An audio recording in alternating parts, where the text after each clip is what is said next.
Elle s'explique par la dernière déclaration d'Emmanuel Macron sur Poutine. Vous aviez une rubrique à une époque qui s'appelait Qui a dit ? Qui a dit Poutine est un prédateur, un ogre à nos portes.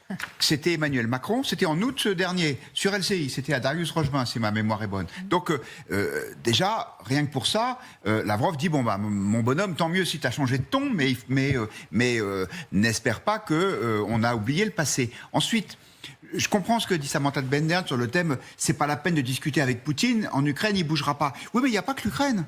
Parce que la dernière fois que Poutine et Macron se sont parlé au téléphone, c'était en juillet 2025, et ils ont parlé de quoi ? De l'Iran.